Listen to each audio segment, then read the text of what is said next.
Assalamualaikum, my name is Dr. Khalood Imran. Today we will discuss here pregnancy with hypertension. आज हम यहाँ पे बात करेंगे कि हमल में अगर ब्लड प्रेशर ज़्यादा हो तो बच्चे पे माँ पे क्या उसके असरात मुरतब होते हैं और औरत का नॉर्मल केस होता है या सिजेरियन होता है।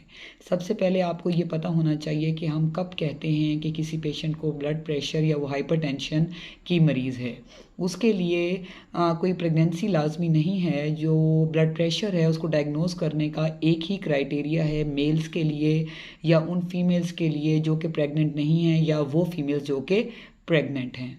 अगर आपके वन वीक के इंटरवल से ब्लड प्रेशर ऊपर वाला 130 से ज़्यादा और नीचे वाला 80 से ज़्यादा आ गया है, 3 रीडिंग्स 3 वीक्स अपार्ट आ गई हैं, तो आप पेशेंट हैं हाइपरटेंशन के, आपको अब ट्रीटमेंट की ज़रूरत है। अब जबकि फ़ीमेल जो है वो डायग्नोज हो चुकी है कि उसको हाइपरटेंशन है, ब्लड प्रेशर है ज़्यादा, तो उसमें जो है वो 3 इकसाम हैं प्रेगनेंसी में।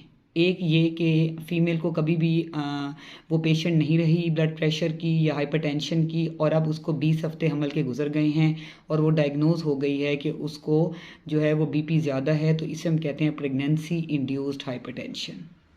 इसमें जो है पेशेंट की जो यूरिन आ रही है उसमें प्रोटीन नील आती है, लेकिन जो 2 और इकसाम हैं वो हैं प्री इक्लेम्शिया और इक्लेम्शिया। जो ये हैं इसमें या तो पेशेंट क्रॉनिक हाइपरटेंशन होती है उसको, यानी कि प्रेगनेंसी से पहले भी उसका बीपी ज़्यादा होता है और हमल में भी ऑटोमेटिकली ज़्यादा होता है। तो उसमें अगर 20 हफ्ते के बाद उसका हम यूरिन आ रही छोटे पेशाब का टेस्ट करवाते हैं, अगर उसमें चर्बी आ जाती है तो वो पेशेंट है प्री इक्लेम्शिया की। अगर उसके साथ उसको झटके भी लग जाएं, अगर बीपी कंट्रोल ना हो, तो वो पेशेंट है इक्लेम्शिया की। इन तीनों सूरतों में मदर और बेबी दोनों को ख़तरा होता है।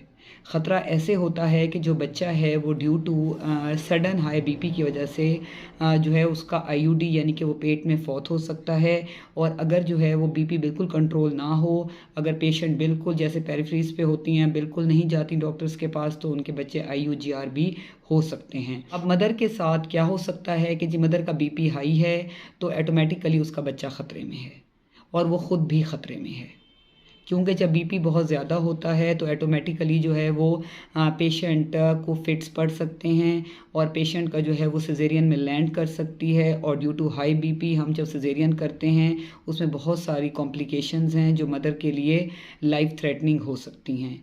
इसलिए जो है अगर आप पेशेंट बीपी के हैं और या नहीं भी हैं और आपको प्रेगनेंसी हो गई है तो प्लीज़ अपना एंटीनेटल रेगुलर रखें, अपने बीपी को चेक करवाएं, अपनी लैब्स को चेक करवाएं ताकि आपको इन मसाइल का सामना ना हो।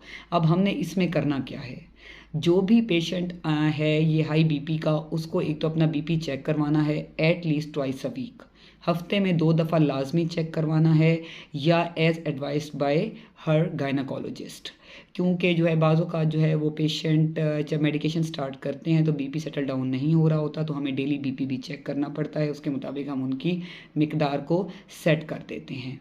उसके अलावा आप लोगों ने जो है कुछ डाइट्स का भी ख्याल करना है, जैसे कि मैंने अपनी कुछ पिछली वीडियोस में बताया था, आज मैं दोबारा भी बता देती हूँ कि जो हाइपरटेंशन अगर फ़ीमेल को हो गई है प्रेगनेंसी के साथ तो उसने नमक बिल्कुल नहीं लेना, ना आटे में, लोग आटे में डाल देते हैं, सालन में नमक नहीं लेना बिल्कुल।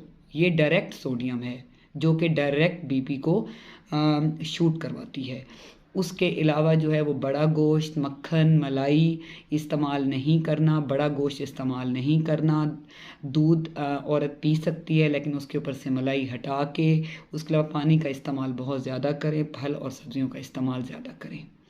लेकिन हमारे यहाँ जो है वो बाज़ों का जो है औरतें वो अपना बीपी चेक बिल्कुल भी नहीं करवाती और वो ये समझती हैं कि जी मेरा सर दुख रहा है या नौज़िया वॉमिटिंग हो रही है, उल्टी आ रही है तो ये हमल की वजह से है, या बाज़ औरतें ये समझ लेती हैं कि ये जो है लो बीपी हो रहा है इसलिए शायद चक्कर आ रहे हैं या उल्टी आ रही है, तो वो ज़्यादा नमक वाला पानी मिला के पीना शुरू कर देती हैं और फिर पेशेंट प्री इक्लेम्शिया और इक्लेम्शिया में लैंड कर जाते हैं। तो चाहिए कि आपको अगर प्रेगनेंसी है तो अल्ट्रासाउंड जो है वो मंथली होगा, एंटीनेटल अपना प्रॉपर रखें, तमाम बेस लाइंस चेक करवाएं, अपने बीपी का रिकॉर्ड रखें, अपना एचबी पे आंख रखें ताकि मदर और बेबी दोनों सेफ़ रहें।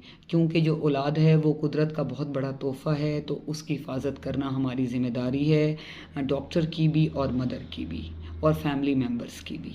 Stay safe, stay healthy. Thank you so much. अल्लाह हाफिज़।